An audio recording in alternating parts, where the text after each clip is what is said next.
to share something with you. That might put me in a very negative light, yeah. Relationships are not my forte. See if someone grabbed up my wife or something completely different ballgame. I'll walk away from here, and this has been like a therapy session.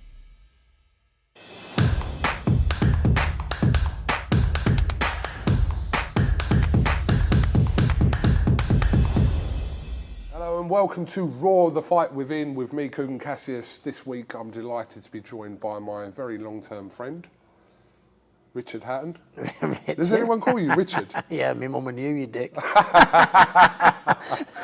No, my mum, my aunties and stuff like that. But no, normally it's Rick, Ep1 or whatever. But yeah, We'll stick with Ricky. Yeah. We'll stick with Ricky. First of all, obviously you're looking probably the best I've seen you in many years. Yeah, to be honest with you, I lost my weight for my exhibition, didn't I? And there was 2 training camps I did, which I think which helped me, because I was able, once it got postponed, I was able to keep on top of things. But when they finished the exhibition, I said, oh yeah, I'm not going to put it right. It's a change for me now. I bet everyone thought, well, what a load of bollocks. Yeah, he's not. But it has done, to be honest with you. There's not going to be many more training camps, if any training camps now. You know what I mean? I can't think, for the sake of my health. I'm 44 now. Can't keep dragging 3 and 4 stone off every time at 44 years of age, to be honest. And you've got to start, as you start looking older, you've got to start looking after your health a little bit better, to be honest with you. I'm not saying I'm ready for my pipe and slippers just yet, far from it. But seems that as you get older, I seem to have lost a lot of family members, friend members, through the COVID or mental health or just simply getting old. And if anything, it's took me 44 years to get there. It's just getting old, a little bit older, a little bit wiser, looking after yourself a bit better, and I feel better for it.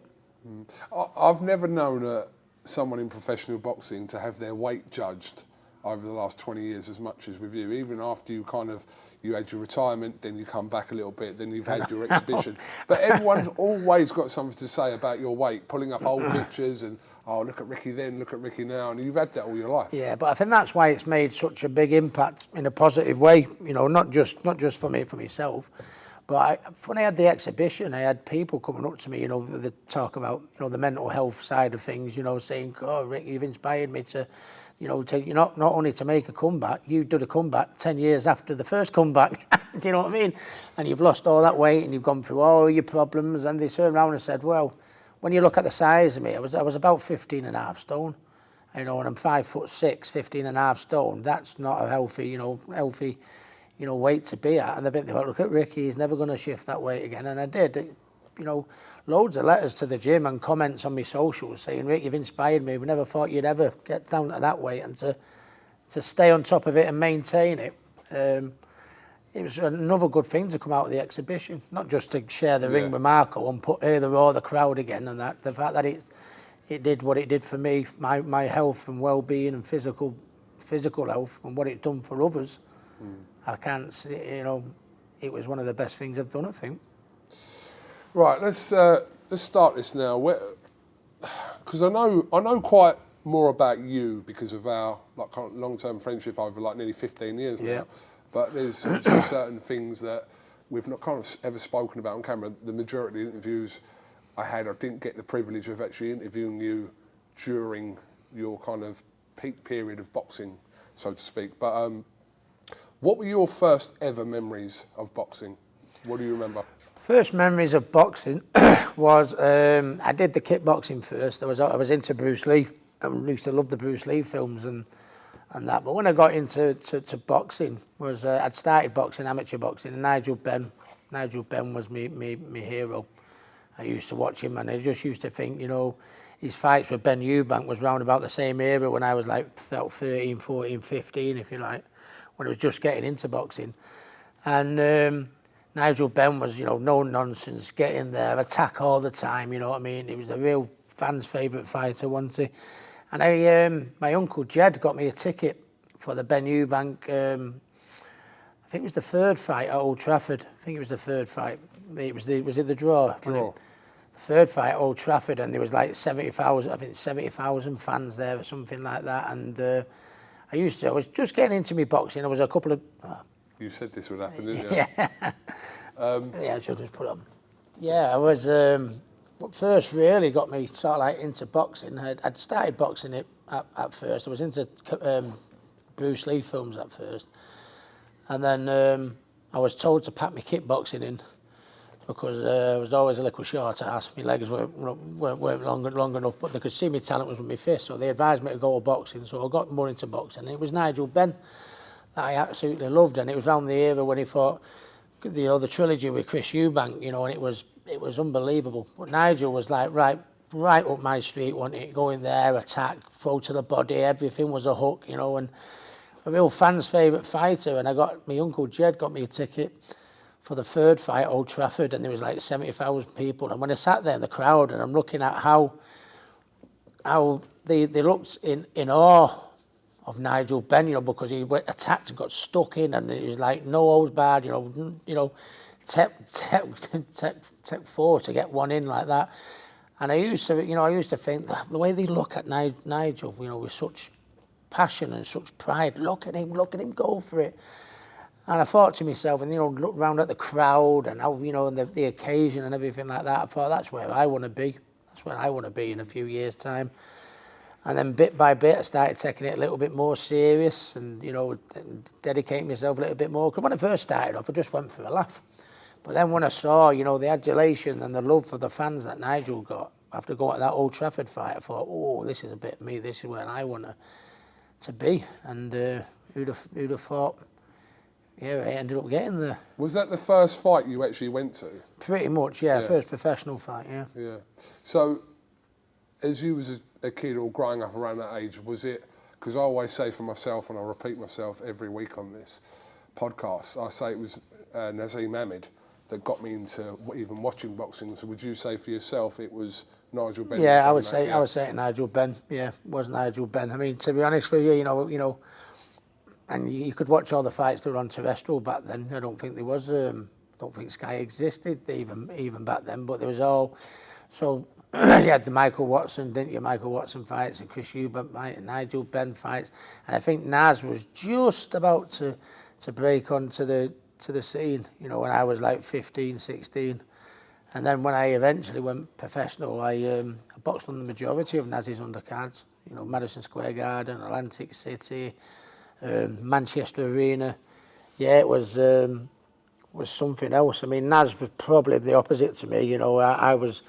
I was a bit of a crowd favourite and a showman, but not in the same breath what Naz was. Naz was all bravo and arrogance and talk and giving his opponents stick, where the fans like me, for another reason, just what they saw with me was what you saw is what you got. But yeah, I'll never ever wake up from the dream of that. People like Nigel Benn, who I grew up aspiring, Frank Bruno, Nazim Ahmed, that I ended up boxing in the same arenas and having the same number of crowds and stuff like that. Because they'll always be your heroes. Doesn't matter what I've achieved. Your heroes will always be your heroes, no matter what. And when I think to myself, when I look at some of these posters round the gym that I did what my heroes did, it's still surreal to this day. Do you ever think about, or have you thought about, if boxing hadn't played a huge part in your life, what you'd be doing now? Like if you hadn't got involved in the whole, whether it's, I know you're kind of in a different role in boxing now with your training and your gym, etc., which you've done for quite some years, but do you ever think about if boxing wasn't in your life, what you'd be doing? Well, I was from the council estate, Hattersley, and Hattersley's, and around this area, Hyde has not had too many things to be proud of over the years. When you think Hattersley was probably more known for the Moors murderers years ago, Hyde was probably known for the biggest serial killer that in history, in Harold Shipman. And then there was another bad incident on Hattersley a few years ago now, where 2 police ladies got shot in a house in Hattersley. And but I'm from Manchester, and Hattersley, I suppose, is on the outskirts of Manchester. And I always consider myself a Manchester person, but I'm very, very proud of coming from this area and the local area. And it's not had too much. It's not too much to write home, to write home about, to be honest. But hopefully, when they mention the area, they might mention a little fat boxer called Ricky Hatton that did a little bit good for the area. But I come from a council estate, but I didn't have a hard upbringing. Do you know what I mean? My mum and dad, we never we wasn't rich, but we never wanted for anything. My mum and dad, you know, had several pubs in and around the area, and they always worked their asses off, you know, so that we always had family holidays, and you know, there was food on the table, and we had nice Christmases, stuff like that. We wasn't rich, but we, you know, we never really wanted anything, so it wasn't really, you know, hard upbringing. You know, I had a good upbringing, and I think if I hadn't gone into boxing, I don't think I'd have gone into robbing and stealing, or knife crime or gun crime, or you know, selling drugs or anything like that. I just think I'd have probably ended up in the family business, which would have meant I'd have been Manchester's shittest carpet fitter. but I was never, and even at school, I was never any trouble at school, to be honest. I just never used to do fuck all. You know what I mean? I just, you know, I was like, I used to go there and I used to say to the teachers, and you know, no, I'm going to be a professional boxer when I leave school. And they went, no, you can't say you're going to be a professional boxer. You've got to, you know, you've got to take your exams, you've got to work at, which is right. You've got to take your exams, you've got to work hard and try and get a job. Well, what happens if you don't become a professional boxer? No, I'm going to be a world champion professional boxer. And they used to think, must have been cocky little shit. But it's so important that you don't have that attitude these days. There's no guarantees that you're going to do well at boxing, sport or whatever, you know, so you have got to work hard at your school. But I think if I hadn't have had boxing, I think it'd have been the family business. I'd have been a carpet fitter, or you know, carpet shop. I don't think I would have trusted you to fit my carpet, to be honest with you. You're not as daft as you look, you, I tell you, because I've ruined a few round here, trust me. Well, have you laid any carpet around here? Oh yeah, over the years, yeah. Oh, I was cutting the phone wires for the houses and cutting the alarm off and everything like that. That carpet fitter, oh look what he's done it. You know, it was good, but I always, because I did a little bit of carpet fitting, you know, before I went professional. But it taught me, and I thought to myself, I was on me. Now, there's nothing wrong with being a carpet fitter or any other jobs, but I thought to myself, you know, it's all like taught me that being on my hands and my knees all day and cutting carpets, and I'd be on my knuckles, you know, putting the gripper rods in and cutting the carpets, and I'd be on my knuckles and on my knees. And by the time I'd get home, I'd be like, oh God, my knees, oh Jesus, my hands, oh, like that. And I think to myself, you know, if you don't dedicate your boxing, this is what I've got to look forward to my whole life, being on my hands and knees, you know, cutting carpets in and putting underlay down and everything like that, which there's nothing wrong with that. But I mean, it's sort of like I had a taste of real life before I went into. Does that make any sense? I had a bit of taste of what, you know, what having a 9 to 5, you know, and 9 to 5. I know boxing's the hardest game in the world, but 9 to 5's not, you know, it's not exactly, you know, a walk in the park, is it? You know what I mean? No, and it's sort of like it taught me more about. I'd experienced a little bit more of a working life before I actually went into boxing. Yeah. Do you, like, I know you said you weren't that way inclined when you was kind of growing up, but do you remember, like, outside of any kind of boxing gym or environment, the first ever either serious argument or fight you got into as a kid? Do you remember something that sticks out? You must have got into something. Yeah, I wasn't. I was never really.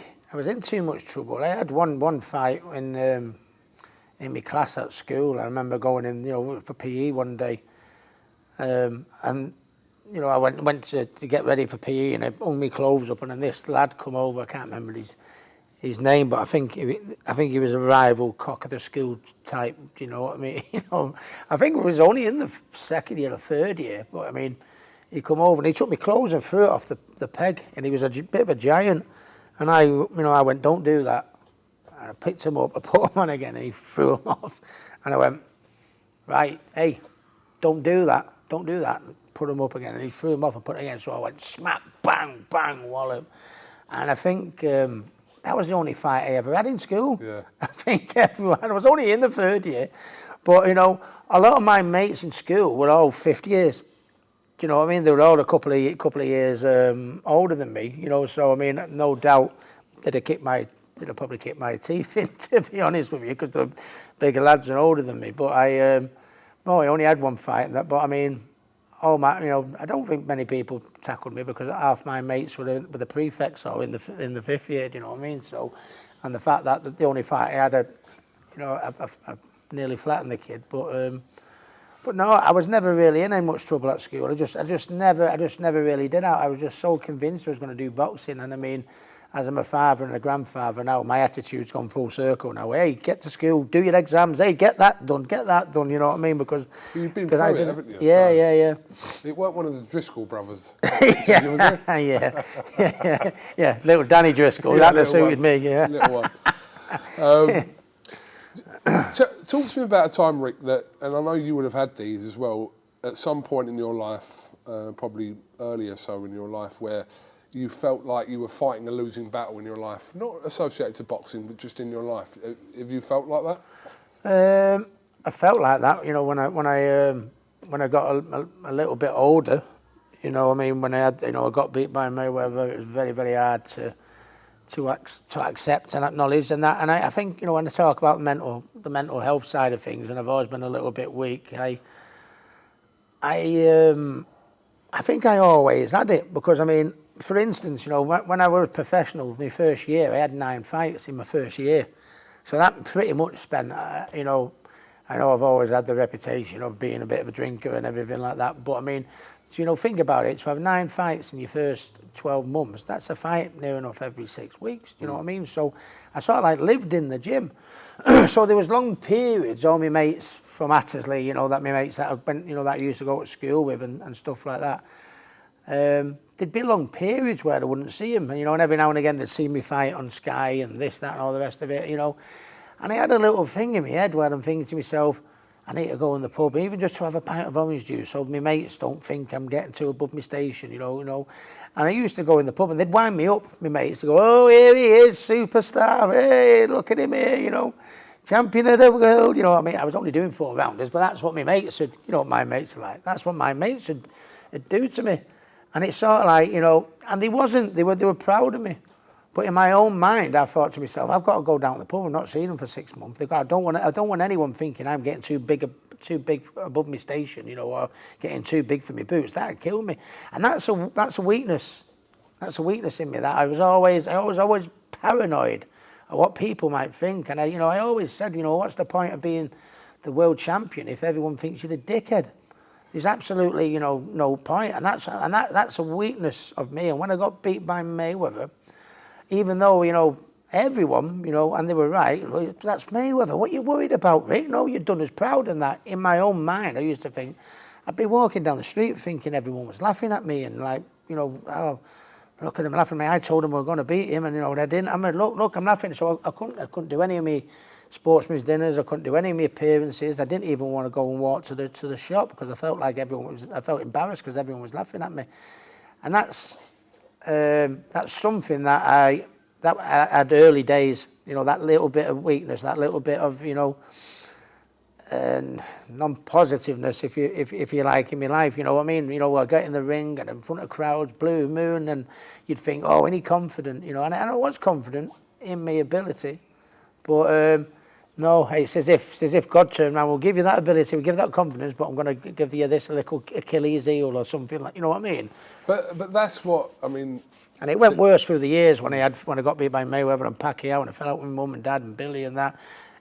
Oh, you know, it couldn't have gone any lower there. I was suicidal and, you know, and stuff like that. But I mean, and it just ate away at me. You know, Mayweather fight, I got beat, and then I boxed at City, then I was back up, then I fell out with Billy Graham, was back down, then I boxed Malignaggi, I was back up, then I got beat by Pacquiao, I was down, then I fell out with my mum and dad, and then I didn't care whether I lived or died, because I thought to myself, well, it's over for me, no boxing, no mum and dad to talk to, no Billy Graham to talk to, well, what the fuck am I doing here? That's how bad it was. Rick, I wasn't around you when you fought Mayweather, but obviously I spent a lot of time with you in Vegas around the Pacquiao camp, etc. It seemed like, just looking from the outside, that the Pacquiao defeat just kind of crushed you more so than anything else. It seemed like a lot of kind of, from the outside, you might tell me different, but it seemed like a lot of your problems you talk about with drugs, etc., and depression seem to have kind of peaked at that time after the Manny Pacquiao loss. Is that fair to say? Yeah, that was the worst. That was the worst time, because I mean, you know, after the Manny Pacquiao fight, I knew I was past it. I knew I'd had to retire. So then something, you know, you've done all every day since being probably 11 years of age, no more.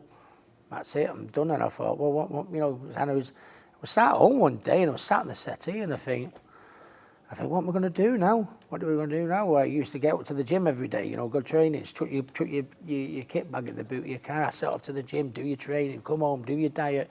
You know, that regime that you have every day, do your run of an evening, then go to bed, get up, you know, and something that I'd done all my life. And I was still only in my early 30s. Do you know what I mean? But, you know, the thing is, you know, in your early 30s, you've still got a lot of life to live. And I thought to myself, well, who am I going to celebrate this? I've got no boxing. I worked hard to be successful in my boxing, but now my boxing's gone and I've got no mum and dad to share it with who's been there from day one. I've got no Billy Graham who's been there every step of the way with me and fought that with me.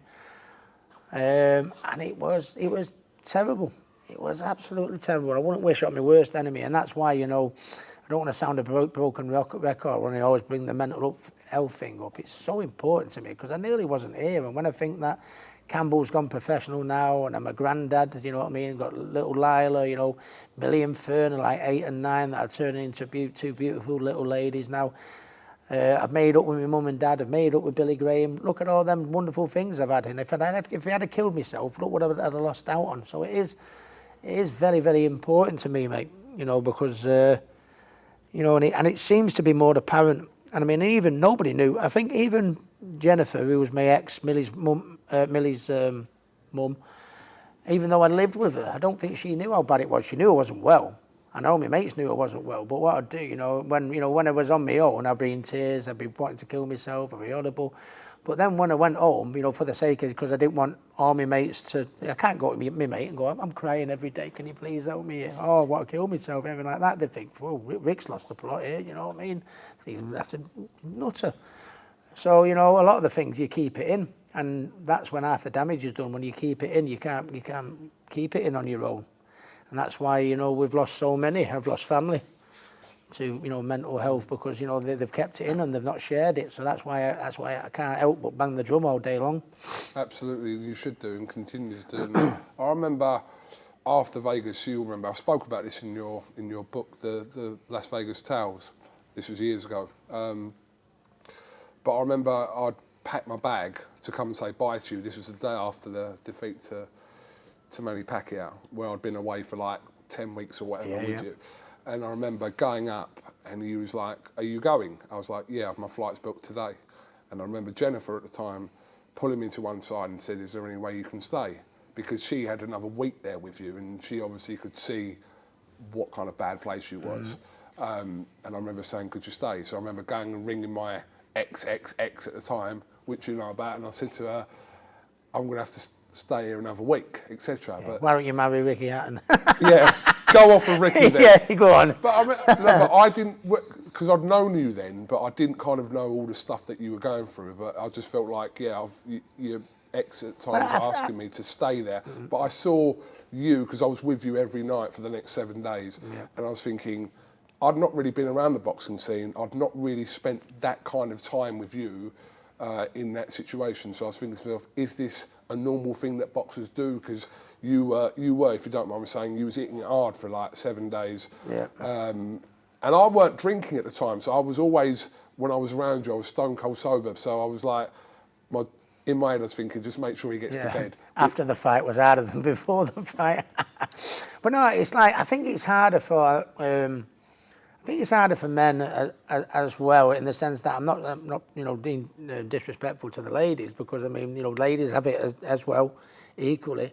But I think it's hard for a man to come out and openly say, "Listen, I'm struggling." You know, I think especially boxers though, as well, where you're perceived. Well, yeah, when we're perceived to be, you know, like the hardest or toughest man in the world, or so, you know, like that. You know, it is very hard. But I mean, do you know what? You know.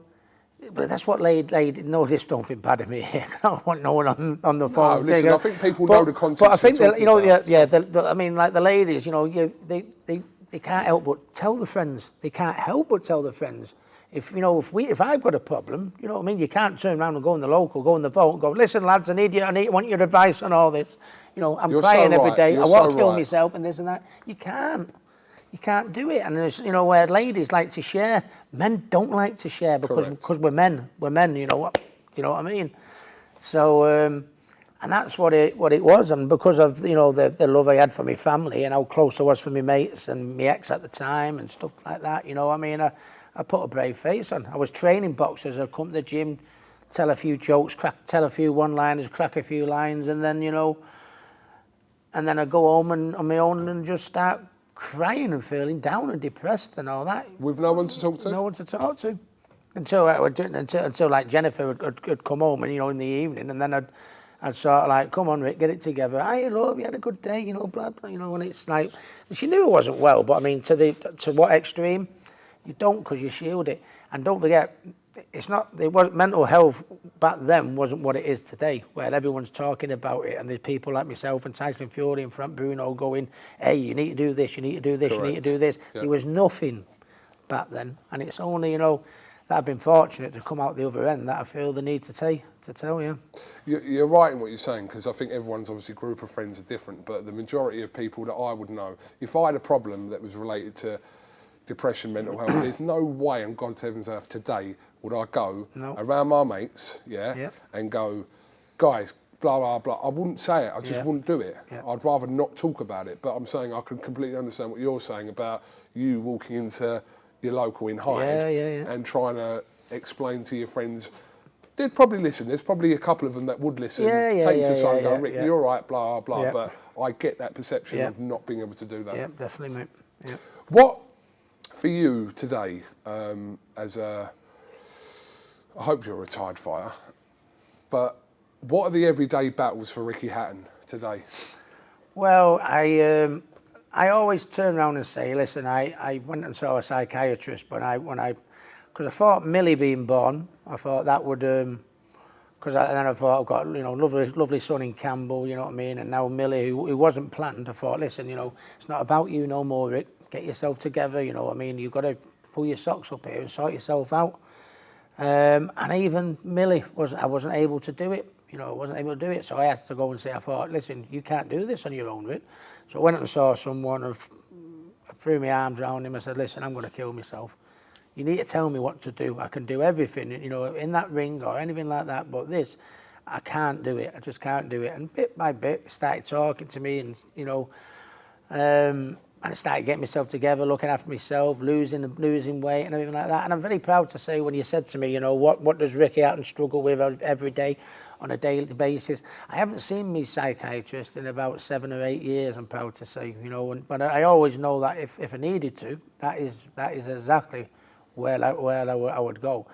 But I've just life just slows down for us all, you know, a little bit better. You know, I get up in the morning, you know, I come to the gym, I train me boxers, I do my own little bit of personal training, then I'll go and the kids will get dropped off, or I'll pick the kids up from school, and then I'll do them, you know, I'll make the tea, and then we'll drop them off at horse riding, or go and watch them do roller skating, or then, you know, pick the phone up, you know, Campbell will pick me up and we'll go and watch.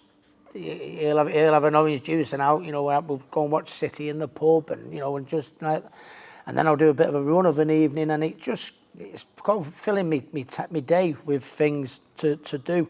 I think because I'm in such a good place and doing things with my kids, with my boxers, doing my own run, doing my own training, doing my own things, it takes your mind off, you know, the problem. And if the longer you have sat on your ass or sat in the pub like I used to do, that's why it went worse, because I had too much time. I had nothing else to think about. I only had time, nothing else to think about of just how shit my life had gone. That's, you know what I mean? And if you keep busy, keep active, and, you know, when people say to me now, God, Rick, you know, how you look well, oh my God, you know what I mean? Never thought we'd ever see you back down at that weight, God, you know what I mean? And it makes me feel good about myself, not from an arrogant point of view. It makes me, you know, we all need, you know, telling we're looking well, we're doing well. And that's what I do. Some mornings I'll get up and I don't know what it is, Kugan. I'll be grumpy, I'll be moody. The one who cops for it 9 times out of 10 is Speaky, God bless him. Because, you know, I mean, he's been with me for years and everything like that. You're all right. What do you mean, what's all right? What do you mean? And he must think, oh my.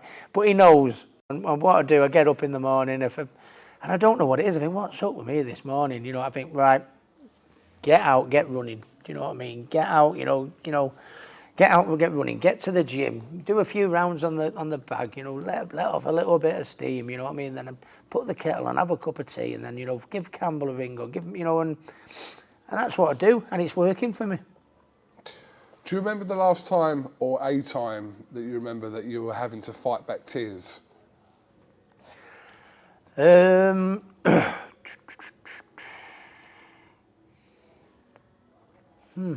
I'd have to have a proper.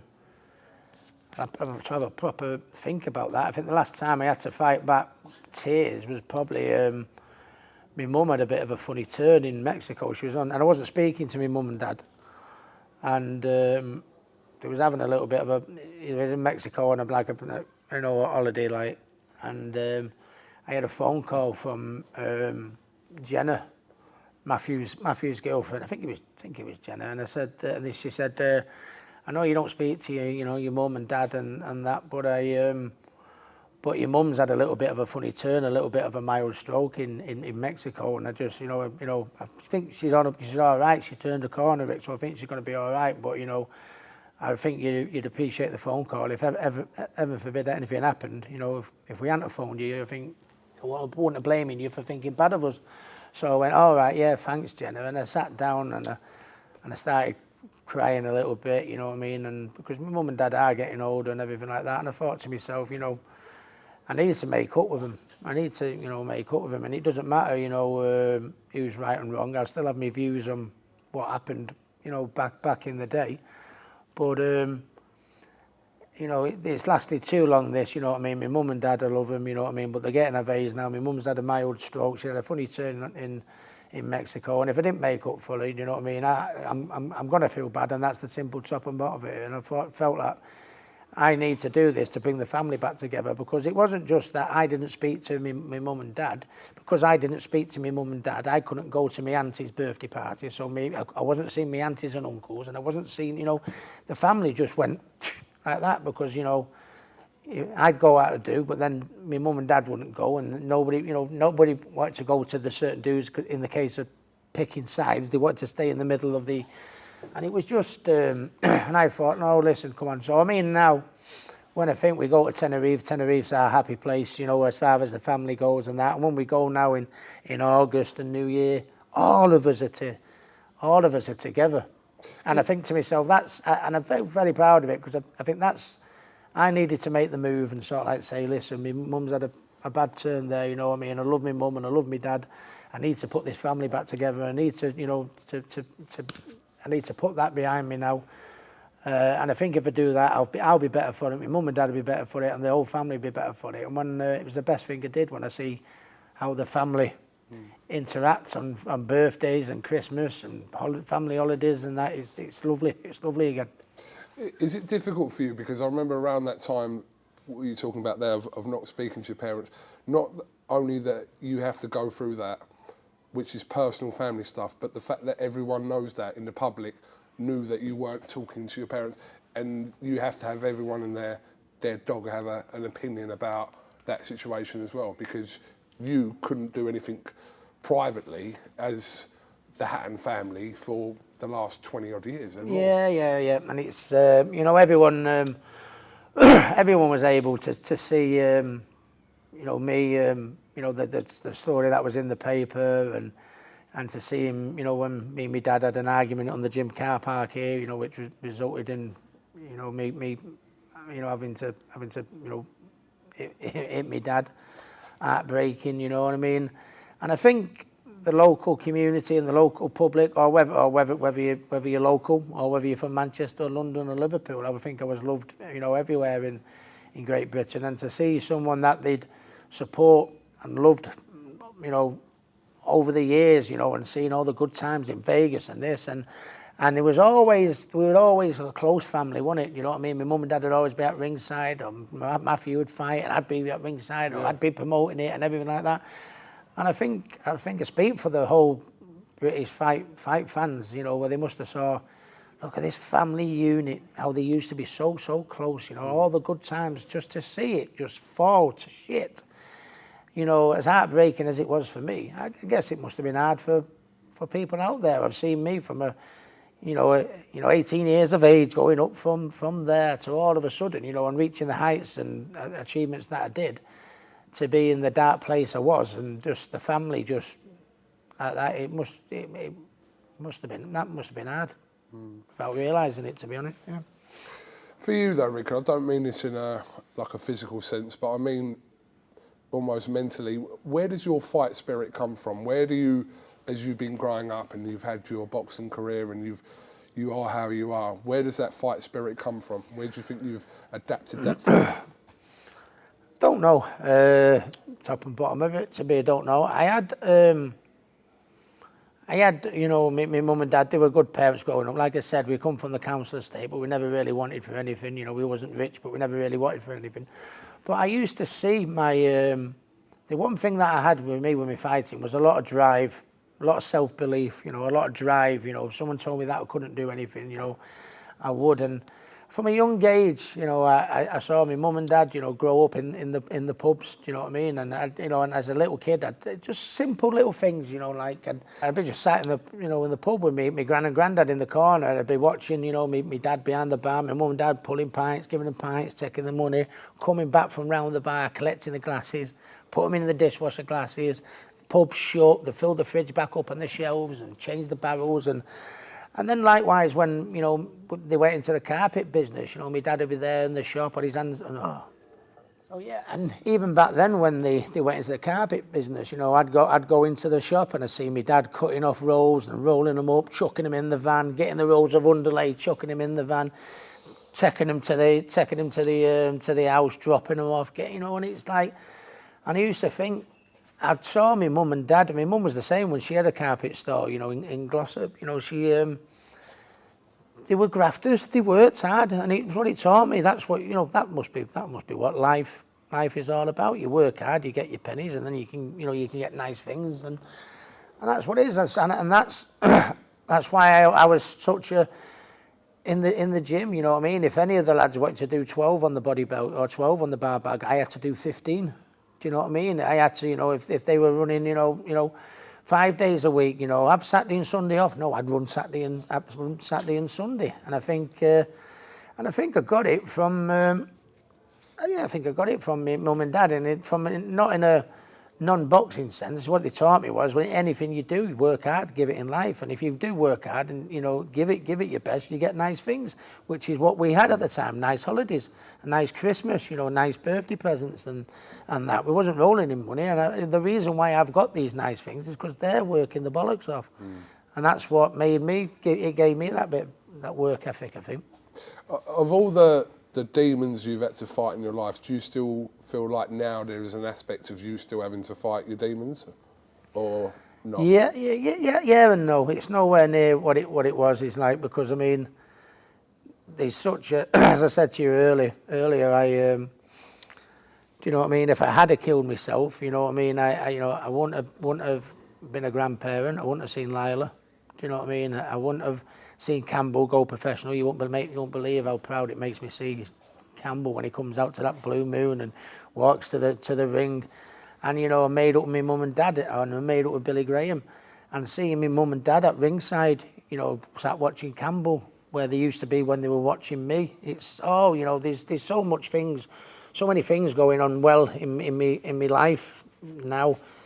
Seeing the girls grow up into what they're doing, and even though sometimes if you've got a bit of depression and a bit of mental health, you're going to work up, but I just it's routine now. I don't feel too great here. I'm going for a run, or I'm going for a walk, or or something like that. Or I'll just pick my phone up. I just pick my phone up and just go through and look at the pictures of the kids or something like that. Or if I am having a bit of a bad day, you know what I mean, I've been out, I've had a few pints in the pub and and I'm feeling a little bit grumpy, you know what I mean. Instead of going out on a mad one, I'll end up going home. Do you know what I mean? And I'll go in my games room and I'll just pour myself a glass of wine and I'll look around my room and and don't think bad of me when I say this, and just look at all the things I've got and the things I should be grateful for with what I've got. And even just something as simple as that cheers me up, and I go to bed and I'm all right.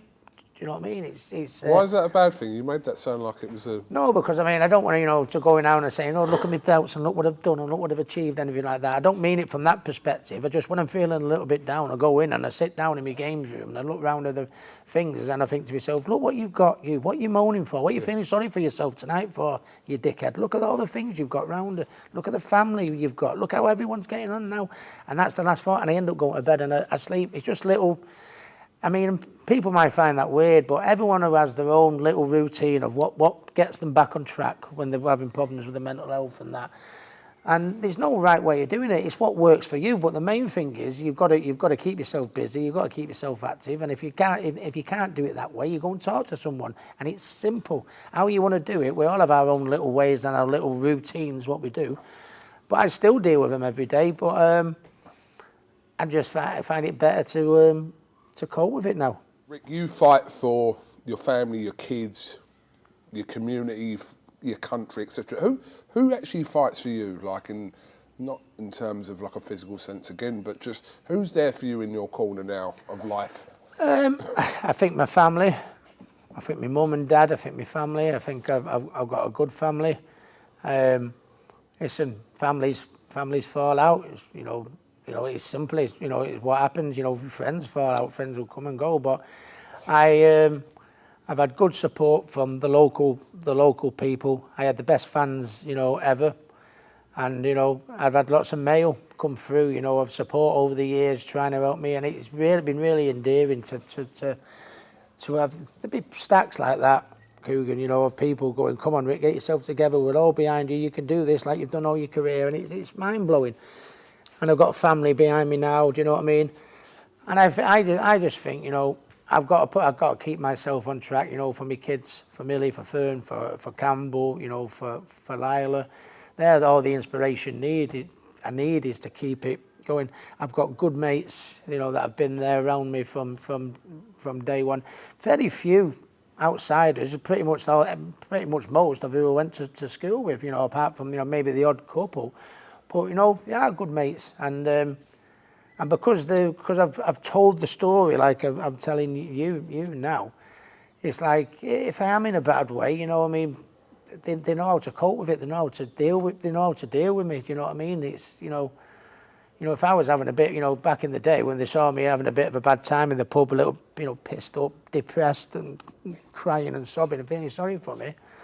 And people used to just leave me there and go, isn't it a shame what's happened to Rick and like that. I know, they pick me up now, they stick me in a car, they drive me home, or stick me in a taxi, they take me home. Listen, Ricky, anything you need, and everything like that. It's just, I've got a good family, I've got good friends, I've got wonderful kids that is all the inspiration I need to stay on that track. Yeah, and I just, I consider myself, can't cave in because there's other people I want to help that of it. You talk openly about your battle with all those things we've spoken about today: depression, mental health, suicide. I spoke to Leon McKenzie, who's gone through similar stages in his life, and also Tyson Fury. But in your opinion, how big of a problem is depression in boxing? I think depression in boxing, it's probably the worst sport for it, to be honest with you, because I mean, in boxing, or in football, if you like, when you retire, you have a professional footballers association, someone you can go to, and someone as a testimonial, don't they? And there's 9 times out of 10, there's someone at the club that you can go to and look after us and that. And the sad thing is about boxing is, I mean, it sounds like I'm having a pop at the promoters here, but I mean, it's not really. It's just that, it's an individual sport, where you have your manager, you have your promoter, you have your trainer, and your close team around you. But pretty much, you're in there on your own. And when you retire from boxing, it's as if boxing sort of like goes, all right, nice one, Ricky, you've had your moment. Thanks for the memories. Right, who's next? Come on. And it's like a conveyor belt of like that. But there's like when they pass on, the boxers aren't I think we need advice of how to cope with retirement. You know what I mean? Because it's something you do every, you haven't got like football, 11, 10 other teammates or 11 other teammates to share it with. You know what I mean? It's there, it's you on your own, and then once the next prospect is done with, you know what I mean, then we'll move on to the next one. And boxers, we don't come from Cambridge or Oxford and that. We're not equipped to. There should be someone there to advise them on depression and mental health and the steps to make life after boxing. And also what to do with the money. How many boxers made a fortune and lost a fortune is because we're not from Cambridge or Oxford. We don't know how to deal with it. So if you have someone in place right now, your retirement, what are you going to do now, son? This is what I'd advise you to do. Maybe put your money here, put your money there, do that. Fill your days with your time. I know you've been doing it since you was 16 years of age now, and you've got a lot of years still ahead of you. What's your plan? What's your plan for the future? What do you want to do? Or just somebody that can sit down and talk to him like that. And it's not, and it's as if it's like boxing. It's as if it's a conveyor belt of, well done. All right, happy retirement. Right, who's next? Yeah, go on. And do you know what I mean? That's exactly how it seems it is, to be fair, even from the outside. Yeah. You're in the sport and you've gone through all that. But I think looking from the outside... I don't know what the answer is. I don't know who the answer is, whether it's the promoters getting their heads together so they can do it, or the board of control, or everyone. Just to give them a little bit of a... Because you work hard for it, you get beat up all your life, and then what do I do with this money? I've been very fortunate. I have a good team behind me and that, but not everyone's that fortunate. And just have someone that you can go to that can at least give you half a chance of getting, keeping your house in order. For yourself, I think I can assume the answer to this, but I will ask you anyway. Have you found it more difficult over the years, the last 20, 25 years, to fight physically as in your actions or fight mentally as in your mind? What's been more of the struggle? I'm going to assume you're going to go with the latter with your... I'd say mentally, to be honest with you, and I always, I say, sometimes when I come to when I get up in the morning, that's when if I am going to have a bad day, it's when I get up in the morning and I'm grumpy. But I live on my own, so so no one's there to cop for it. So what I do, I try. Do you need a roommate? What? Do you need a roommate? No, yeah. So 9 times out of 10, I get up in the morning and I have a cup of tea and I'm like a bear with a sore head. And then I come to the gym, I train my lads at 11 o'clock. So the first person when I walk through the gym door, before I come in the gym, 9 times out of 10 is Paul Speak, who's my manager, if you like, and he's been with me from day one. And he always gets... And he knows, because he knows what the score is and everything like that. And he cops for the barrage of it, to be honest with you. And it's like, and I always, and then I train the lads, have a few jokes, and I do my own little training, and then we'll put the kettle on, and I'll go home and I'll put my feet up on the settee, and I'll just drop Speaky a little text. Hiya, Paul. Sorry, mate. Sorry, mate, the score. He goes, I know. He's been used to it. And he's been with me from day one, hasn't he, Paul, to be honest with you. But, I mean, and if there's anyone that I shouldn't speak to, like I do, but, I mean, he knows what it is. And it's 9 times out of 10, if I am going to feel, I get better as the day goes on because of what I do. Do you know what I mean? They fill me days with stuff that makes me feel happy and makes me feel, before you know it, come tea time, I forgot about what the fuck I was thinking about at 9:30 in the morning. You don't even know what you're apologising for. Yeah, I know, yeah. But I think anyone that knows your relationship with Paul over the years, or knows anything about it, kind of knows one thing about Paul. And listen, hope you don't mind me saying, he's not everyone's cup of tea. He's had... he's one of the he's the one that has to tell everyone no. Right, there you go. So he's never going to be everyone's cup of tea. But not just him. There's loads of people in that situation of him being the one, and he don't give a fuck about telling people. We know that. If it's no, it's no. But I think one thing about Paul, we know, for years he's always had your best interests at heart. Absolutely, I think that's not absolutely, and that's why he's still here. Right, final one. Answer this as however you interpret what I'm asking you. What still drives that fight within you? What is it that makes you today still get up in the morning, come to this gym, train fighters, be active as you are, and kind of what drives that fight within you still? Well, I think when you've been through what I've been through, and I mean I don't mean the good times, I mean the bad times. well, I suppose both really. When I look back at what boxing has given me, you know, when I look at this gym that I sit in there, that I come to work, you know, every day, and I feel blessed. And don't get me wrong, I worked hard for it. But then when I go home, you know what I mean, and I go into my house, or I go on holiday to my home in Tenerife, or I jump in my car, you know, I feel blessed every day because I nearly, you know, lost out of it. And the thing, you know, if I can come in the gym and train one of these lads or one of these girls, you know, and teach them and you know, and to sort of like, you know, give them half of what I've got out of boxing, of the people I've met and the things that me and my family's got, you know what I mean, through boxing. And don't forget, I have worked hard for it, but if I can pass that on to some youngster and give them some of the stuff I've got, then they'd be worth it. I mean, back in the day when I was I've trained fighters and I promoted fighters back in the day, and I've had fighters come up to me going, "Oh, Ricky, I've been able to pay my mortgage off now. Oh, you never mean what that means to me. Oh, thank you so much." And I say, you know, that's stuff like that. You know, that gives me such a boost. And it's like, you know, when I do my sportsman's dinners now, you know, half my story is about my boxing career with a few funnies, and you know, and about the ups and downs and mental health, and how I've turned my finger around. You know, that's. I feel like I'm here for a purpose to with the knowledge I've got.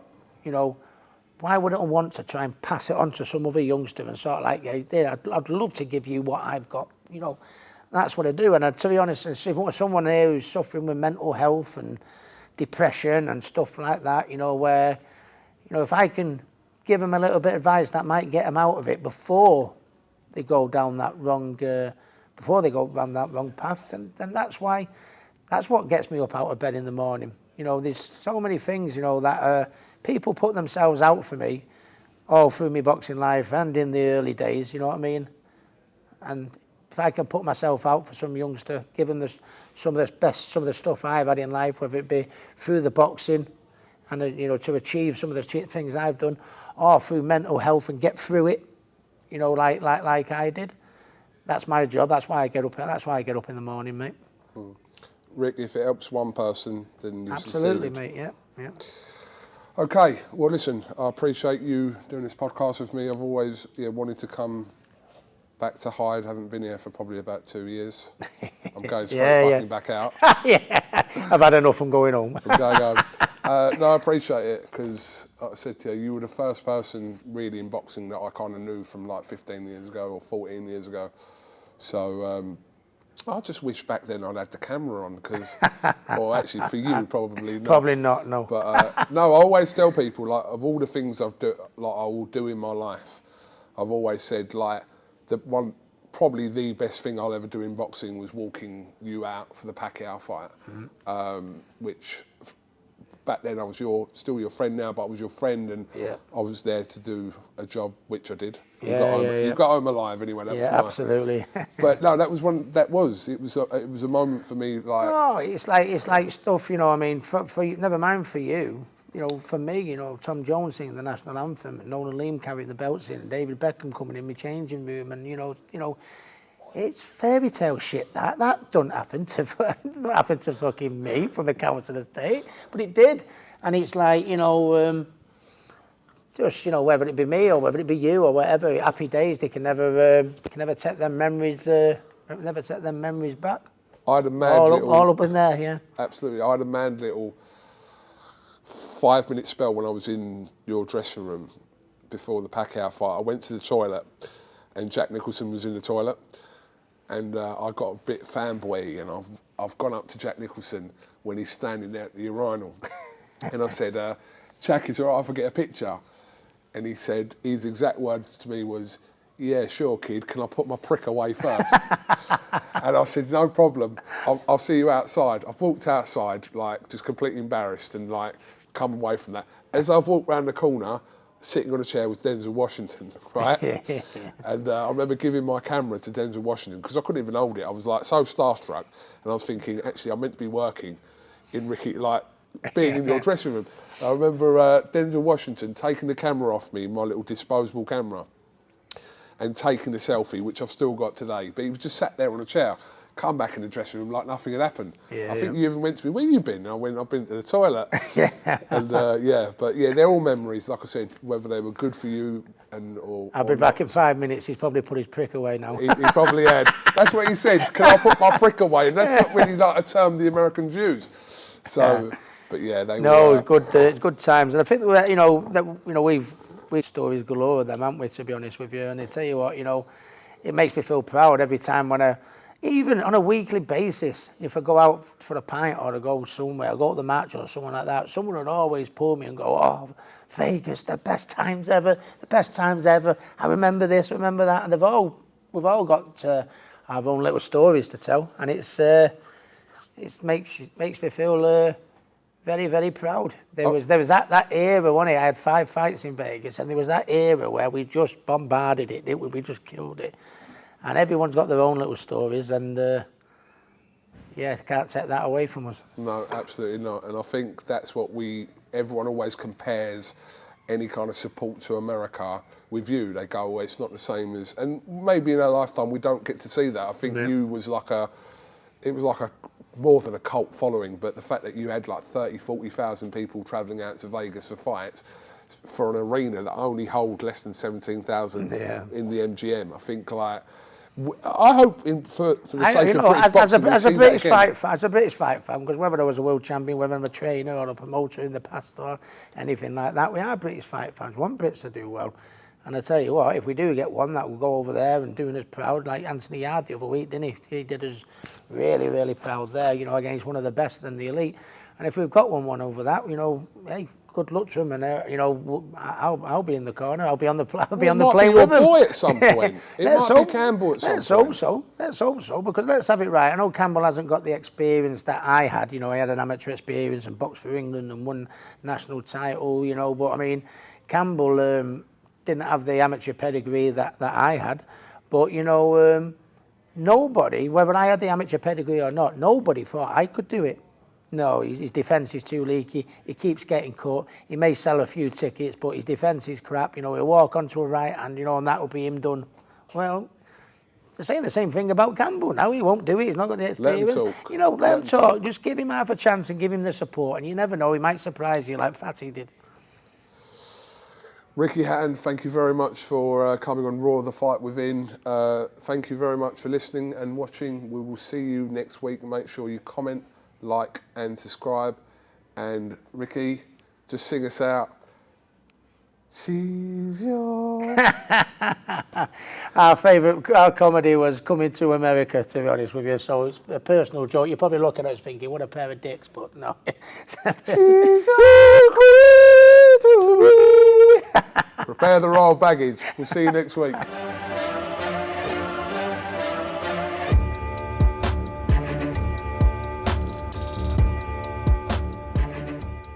I'm going to share something with you. That might put me in a very negative light, Relationships are not my forte. See if someone grabbed up my wife and saying completely different ballgame. I'll walk away from it, and this has been like a therapy session.